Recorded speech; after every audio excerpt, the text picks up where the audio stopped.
PFI यानी कि popular front of India, ये संगठन एक बार फिर एनआईए की छापेमारी को लेकर काफ़ी सुर्खियों में बना हुआ है। दरअसल नेशनल इन्वेस्टिगेशन एजेंसी के द्वारा दिल्ली समेत 15 राज्यों में पीएफआई के कई ठिकानों पर छापेमारी की गई, जिसमें कई दस्तावेज बरामद किए गए हैं।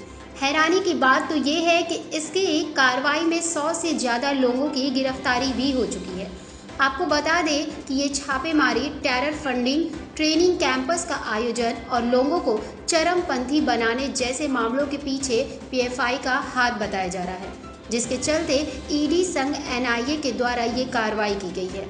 हालांकि एनआईए के एक्शन को लेकर पीएफआई ने केरल में आज यानी शुक्रवार को बंद बुलाया है। तो चलिए हम आपको बताते हैं कि पीएफआई संगठन क्या है और इसका काम क्या है। पीएफआई क्या है? Popular front of India.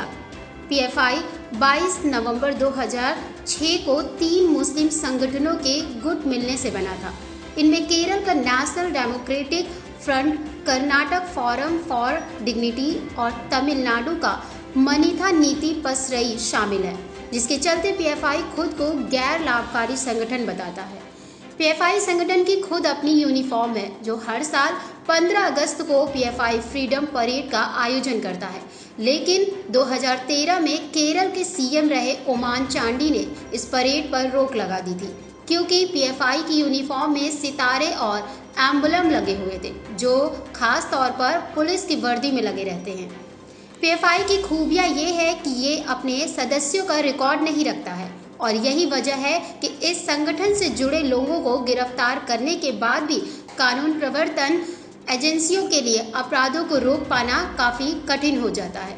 लेकिन ये दावा करता है कि 22 राज्यों में उसकी यूनिट मौजूद है। सबसे पहले पीएफआई का हेडक्वार्टर केरल के कोझिकोड में था, लेकिन किसी कारणवश अब इसे दिल्ली में शिफ्ट कर लिया गया है। पीएफआई के अध्यक्ष का नाम OMA सलाम है और EM अब्दुल रहीमान इसके उपाध्यक्ष हैं। वहीं पीएफआई के दिल्ली हेड परवेज अहमद है, जिनके घर पर एनआईए की छापेमारी के बाद उन्हें गिरफ्तार कर लिया गया है। पीएफआई क्यों बना और क्या है इसका मकसद? Student Islamic movement of India SIMI पर लगे बैन के बाद सामने आए पीएफआई ने खुद को एक ऐसे संगठन के रूप में उभारा है जो कि अल्पसंख्यकों, दलितों और हाशिए पर समुदाय के अधिकारों की मदद के लिए हर पल लड़ता है। आपको बता दें कि इसने कर्नाटक में कांग्रेस, बीजेपी के साथ JDS की इन कथित जन विरोधी नीतियों को कई बार निशाने पर लिया है। लेकिन खास बात तो ये है कि इन पार्टियों ने चुनाव के दौरान एक दूसरे पर मुसलमानों का चुनावी समर्थन हासिल करने को लेकर पीएफआई के साथ मिलीभगत का आरोप लगाती है। हालांकि पीएफआई ने खुद कभी चुनाव नहीं लड़ा है। पीएफआई की प्लानिंग क्या है?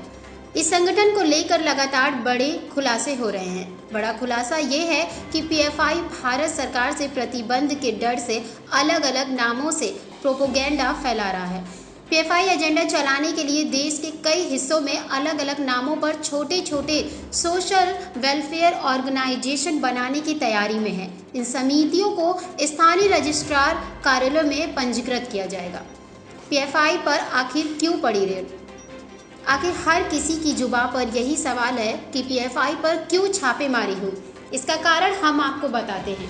पीएफआई पर छापेमारी की जरूरत तब आ पड़ी जब इस संगठन की काली करतूतों की भनक प्रवर्तन निदेशालय यानी कि ईडी और एनआईए को पड़ी, जिसने ना दाएं देखा और ना बाएं, बस गुपचुप एंट्री के साथ टेरर फंडिंग, ट्रेनिंग कैंप और पीएफआई संगठन में शामिल लोगों के कारनामों का भंडाफोड़ कर रेड डाली। सूत्रों के मुताबिक पीएफआई के जरिए बिहार के फुलवारी शरीफ में गजवा-ए-हिंद स्थापित करने की साजिश रची जा रही थी, जहां एनआईए ने कुछ दिन पहले ही कार्रवाई की थी। लेकिन उसके बावजूद भी तेलंगाना के निजामाबाद में भी कराटे ट्रेनिंग के नाम पर पीएफआई शाखा चला रही थी, जहां हथियार चलाने की ट्रेनिंग दी जाती थी। इसके अलावा कर्नाटक के हिजाब विवाद और प्रवीण नेत्रु हत्याकांड में भी पीएफआई का कनेक्शन सामने आया था।